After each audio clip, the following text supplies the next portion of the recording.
Hermansson. How's it going today? Jack? It's good, my friend. I came home yesterday, so today has just been like yeah, right back in quarantine, and Yeah, from so it's basically just a couple of media dates now. yeah. Well, yeah, I was gonna ask because I know, like, with a lot of, I don't know if it's everywhere in the world, but like most places, I think there's like a quarantine, like 14 days after traveling. So Yeah, I was gonna ask you if that's where you just stuck at home right now. yeah, Um, we have 10 days here. 10 days? 10 days? Yeah, Okay. 10 days. And you're in Norway, correct? That's right. Yeah, Oslo. Yeah. Um, yeah, you were born in Sweden, if I'm not mistaken. Yeah, Okay. And then, so how long have you been in Norway for? about 12 years. Oh, okay, a long time then. Long time. Yeah. So I moved here when I was around 20, Okay. and yeah, just because the working situation wasn't that good in Sweden, so I moved here for to get a job and continue, the training here, and Hmm. I just enjoyed it here, so I stayed. And so, did you start like pursuing MMA while you were still in Sweden, or were you already in Norway? Uh, I just got started in Sweden. Okay, Uh, cool, cool. yeah, so a short period of time in Sweden, then I moved to Norway. Okay, okay. Well, congrats on the win on Saturday. That was huge. I mean, Yep. that was the number 7 guy, Kelvin Gastelum. He fought for the belt. I actually won a little money on you, so I was pretty That's excited. nice. I was pretty excited. Good. Um, yeah, I mean that's got to feel good to because your last fight before that was Cannoneer, if I'm not mistaken. Yep, that's right. So it must have felt good to get back in the win column and to do it in such like a fast, dominant fashion. Definitely, definitely. It was great, to, as you said, come back in the win column, and Mhm. yeah, now with a win in my back, I can, let my shoulders down a little bit, and Yeah, enjoy that I'm on the right path again. So I had a good run before Cannoneer, and now I'm back on the same track. yeah, you got the 4 fight win streak, and I Yeah, think 3 finishes. That was like a really good, that was a yeah. really good streak.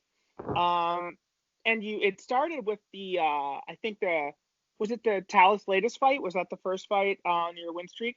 Yeah, I think so. It, Yeah, and that was crazy because you got the broken rib I yeah. saw. And how did that happen? Like, it was interesting. It was like a takedown against the cage, and then The thing is that most people think that it happened because I'm like kind of grimacing when he's taking me down, but it yeah. was before that when me myself I went for a like a hip toss, Hmm. and he held like a bottle lock around me at the same time, and Hmm. when he flew over my hip, then he kind of twisted my rib, and it just like Oh, okay. hit. Yeah. And was that the first time? Because like you have like a signature guillotine, like that's it's interesting because it's not like full guard. It's a really cool and that Yeah. it's a really cool it's a cool move. Was that the first time in the UFC that you'd done it on someone, or have you done it before? It's like had you done it before? Uh, that's the first time I tried to pull it off in a fight. Yeah. But in training, I've done it not for a very long time. It was around that time where I started to do it. But I Yeah. learned the move for like many years ago. Then I Hmm. didn't use it, and suddenly, one day of training, you nail it on somebody, and Yeah. then it kind of, feeds to you. So you're just like, all right, this was good. So I did it Yeah. again, and suddenly you're taking everybody with it, Yep. and it just becomes your move.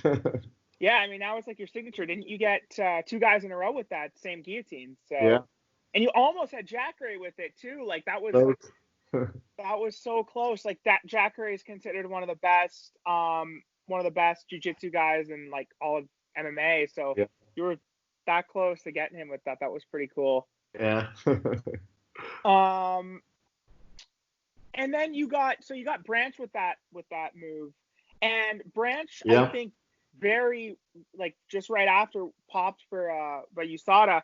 Did you think? Yeah. I mean, you only fought him for a few minutes, but did you think he was on something in the cage? Like, did he feel like really strong or anything like that? No, it's so like it's impossible to know. So it was the same with I think Brad Scott got popped as well that I Mm-hmm. fought, and it's just it's so hard. There is a lot of strong natural guys, and there are obviously some guys that's on the juice, but I don't pay too much attention to it because it's not something that I can control. So I'm just thinking about my game. I do my best, and then we'll hope that most of the cheaters get stuck in the system. Yeah. Well, I mean, USADA's great. They Yeah. usually get most guys eventually, maybe not right away, but Yeah. It's a good system. Since I'm under it, I really understand that it's not easy to cheat it. So No, yeah. yeah, it's good. So in the Kelvin fight, you pulled off a heel hook, which was like, that was the first one you've gotten, if I'm not mistaken, in your pro career. So was that like something you said in the post fight like conference that you train those quite a bit? Were you training them a lot, like heel hooks a lot for this fight?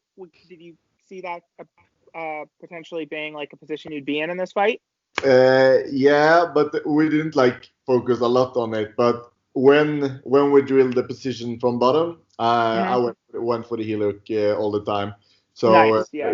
we definitely drilled that. But most like 90% of the focus in this fight was on the stand-up game. Yeah. Oh, it was. Okay. Yeah. So just to be ready for that, for that style of his and southpaw and everything like that. It's more to adjust to the grappling. I know it's there, so we basically just went through a couple of positions that he likes to be in. He likes to post up there on with the legs like a tripod and a couple of those things. So we worked a little bit on that, and I knew that if I ended up on bottom, it's very likely that I'm gonna go for a heel hook. Yeah. He seemed to like engage with you on the ground. Like some people were saying that was his mistake, was to not stand up. But then when he tried, you got him with the heel hook. So yeah. And so before that, so back in I think May, you were supposed to actually fight Chris Weidman, which I'd almost forgotten about. Yeah. Do you feel like that would have been a harder fight for you or an easier fight had you got Weidman? It's so hard to predict. It can be both actually, because Weidman is probably even a better wrestler than Gastelum. He's extremely good wrestler. It would have not been easy to take him down, and he's probably even better on top than Gastelum. So if I ended up on bottom, but on the other hand, I don't feel like his stand-up is as threatening as Gastelum. So I think I probably would have tried to be keeping that fight a little bit more standing. Yeah.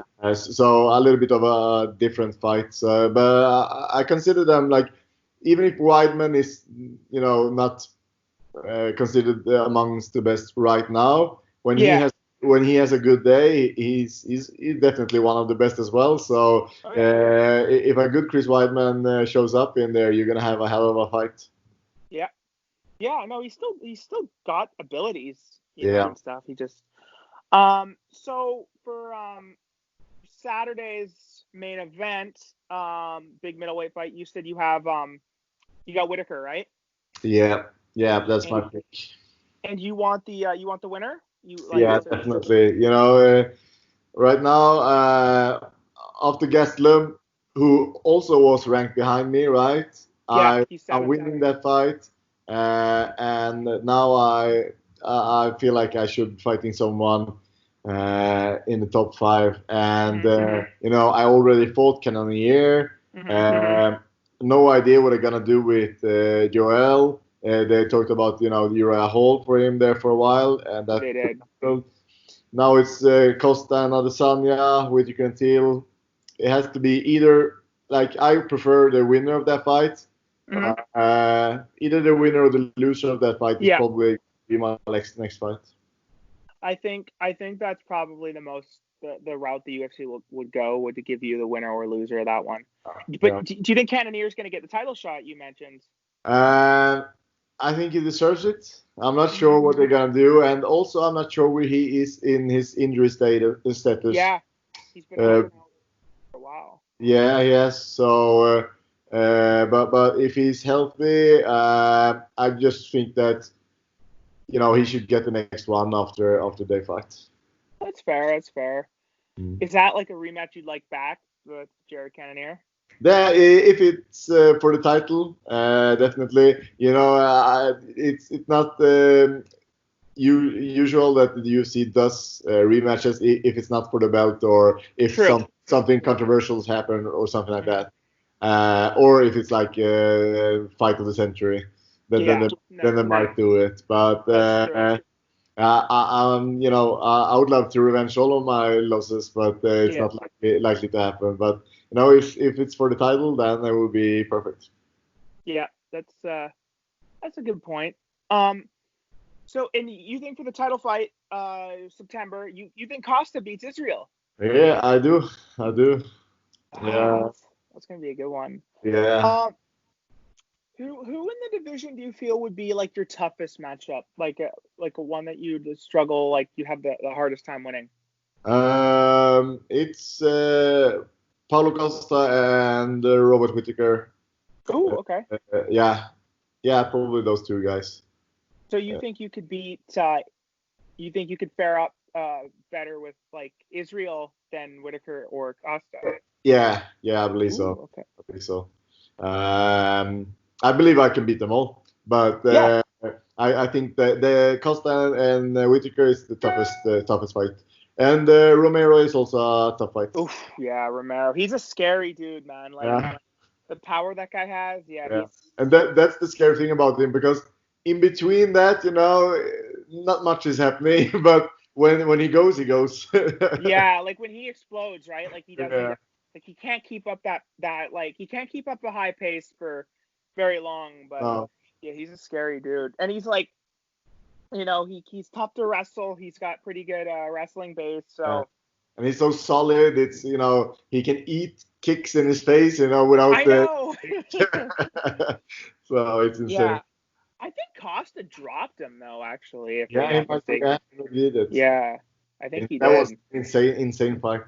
That was such a good fight. That was a good fight. Those dudes are just fucking like tanks, man. They're like.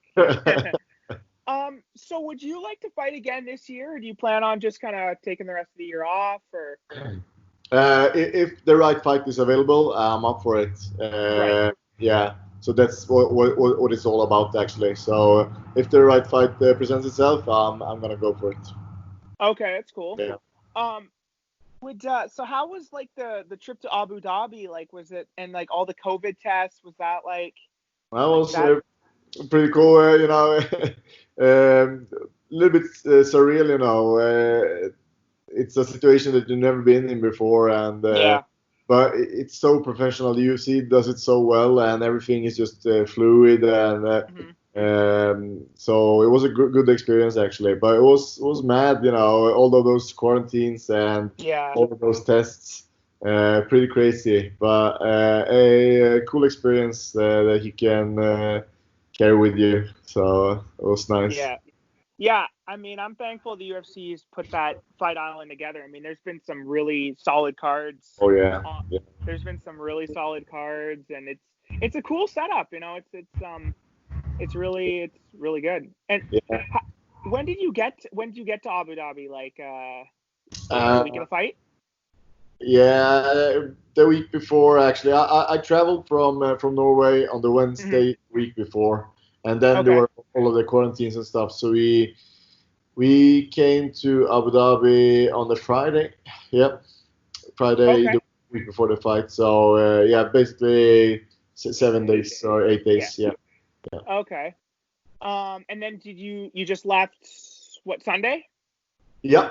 And Okay. I had like an extra layover day in London as well, so Okay. came home yesterday.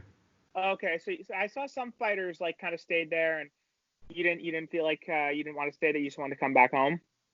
Yeah, if there's not a fight for me, then there's no need to stay there. It's just it's so hot outside, so you can't be out more than 10 Yeah, minutes, that's and fair. then you want to go in, and there's nothing to do. There's no people. There is like it's just like a zombie land, So even though everybody was very nice and it was very professional, it was a good experience. It's not where I want to do my vacation, man. That's fair. It's got to be like what, 50 degrees Celsius or something like that. Like it's got to be. It's just hot. hot. I mean, summertime too. Like that. Yeah. Like, oh man, that would be rough. If it would have been in normal circumstances, I would love to go to the theme parks and stuff like that. Yeah. But they weren't open now, so. With COVID. And how is COVID like for training wise for you? Like in training camp, has it affected anything or? Oh yeah, definitely. The circumstances has been pretty different. The gym has been closed and so on. So we have just tried to figure out our way around it. But I had like a small group of people around me through the whole process that helped me out. So we managed to make it happen, and it was a good camp actually.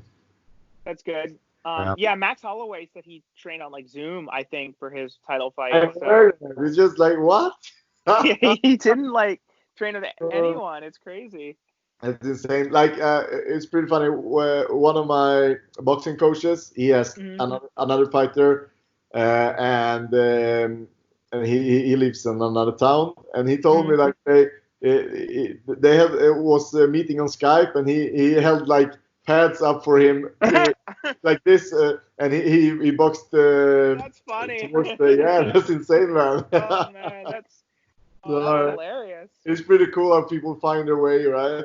Yeah, I think it's good. I mean, you gotta kind of make do in these times to like. Definitely. It's cool. There's even fights going on. Like it's crazy. Like because I don't even think COVID's gotten any better since it started. It seems to be getting worse from what I've read. States, right? Yeah, the States are the worst. They are the number one in cases. But I feel like Europe seems to be doing pretty good. Like, I mean, you guys in Norway, you don't have that many cases, do you? No, like here it's basically gone now.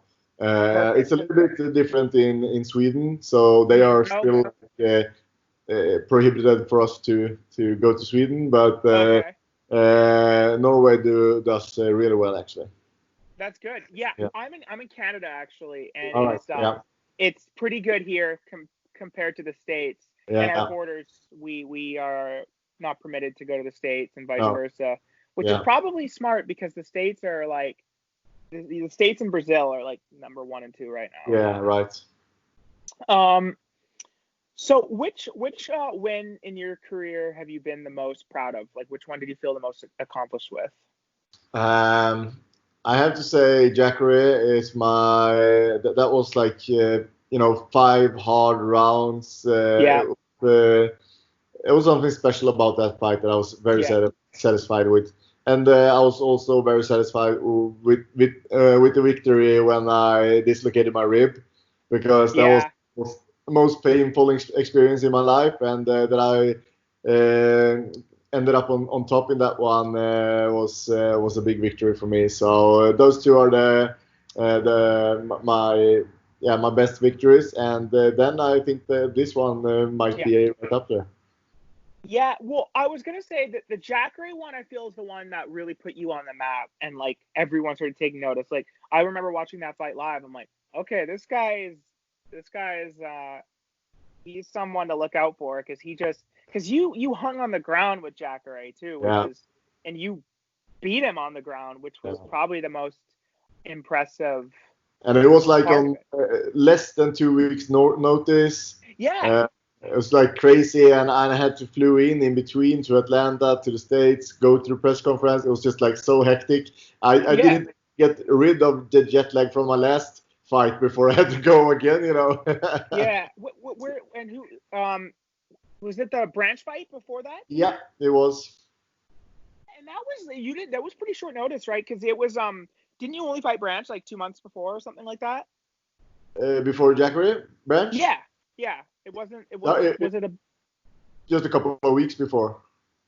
Oh, seriously? It was that short of a gap? It was super, super short. Oh, crap! I thought maybe it was like a couple months or like a month or something. Damn, that's it was very close. I guess though, when you get out of there, when you get a guy out in the first round, you take no damage, then it makes it more possible to take a super short notice fight like that. And it was like, Jackery was ranked. I think he was ranked on the 3rd place at the time when I. Yeah. So it was just like, man, I'm taking this one. This is my opportunity. So and he was game in that fight, man. It was doesn't matter how high, like most people can't handle the pace that I'm putting. He just kept coming. So like the effort I need to put into that fight was just insane. A really tough fight. Yeah, I feel like you have really good cardio, like probably one of the better gas tanks in the division. Like you can fight at a high pace and not get tired, which is huge, especially if you're fighting 5-round fights. Definitely. You can keep a good pace, and that's why, like, if you fight a guy like Israel, like, sometimes guys get tired when they keep going for takedowns, but I don't think you would. So that would be good if you ever fought him or Costa, like, the guys like that who are more strikers. That would be good. It'd be interesting to see you fight one of those guys in a 5-round fight. Yep, let's hope it happens. Yep. I'm sure it will. Yeah, I think so. You talked to UFC at all recently? Like, is there any fight plans, or are you just kind of chilling for the little bit and then maybe wait till they come? Let's check out this weekend's card, and then I might give the UFC a call and hear what's up. Perfect. Yeah. I gotta ask you real quick, where'd you get that nickname, the Joker? I love that. I think that's one of my favorite nicknames, fighter nicknames. Yeah, it actually started when I was in school. My friend called me the Joker because of the smile. They thought it was like Joker-like, Yeah. And then I was like my second fight or something. Were a couple of brothers. One of them, John Maguire, he fought in the UFC, and they were like, when I was going up on the scale on the way in, they were calling out the Joker, Yeah, nice. They also thought, that I had a Joker smile, always smile wherever I were. So then you're supposed to fill out these sheets when you're gonna do the fight, and then they asked me, nickname, and I was just like, all right, let's put in the Joker then, So then it stuck. Yeah. That's great. I love that. Because you always do tend to have a smile on your face. You got that. Kind of grin. Just a part of me. I love that. I think that's great. So what's like the weight for you, like the weight cut to middleweight? Is it rough, or do you find it like? No, and people tend to think that I'm bigger than I am, because I have good reach and good height and so on. But I don't pack a lot of weight, so. But for this fight, I walked around a little bit heavier than I usually do. So I probably got down to lower fat percentage, but a little bit more muscle mass. But you do pounds or kilos in Canada? Canada is pounds. Pounds, yeah. I'm not sure how much it is in pounds, but 92 kilograms is my walk around weight usually now. I can just quickly look that up. Yeah. So 92. Before, it basically through my whole career it has been 90 kilograms, but now I'm about 92, so a little bit heavier. 90. I'm just looking this up on my computer here to see. Just curious what that is. Yeah. That's 202 pounds. Yeah. Oh, that's not big. That's not that big at all for. No, and that's wow. like, and I'm like a bit heavier, 5 pounds heavier than I used to be. So. Okay. Yeah, So that's 202 or 20. That's about 203 pounds. But that's not very much because some middleweights walk around like at 215 or something. Like I feel like Paulo Costa's gotta walk around at like. they walks walk around. Yeah. Yeah. Have you been fighting your entire career at 185? Yeah. And people have been telling me, you got to do welterweight and so on, but I never went into a fight and felt like, because I feel like the weight thing, it's more in the wrestling where you feel that, right, when you have contact with each other. And right. I never felt weak in the wrestling, so I was just like, I'm not gonna, go down there, and destroy my body with those weight cuts. So I choose middleweight, and I'm gonna stay here. If it's not like, Jack, do you want the title fight in welter? Then I will go down.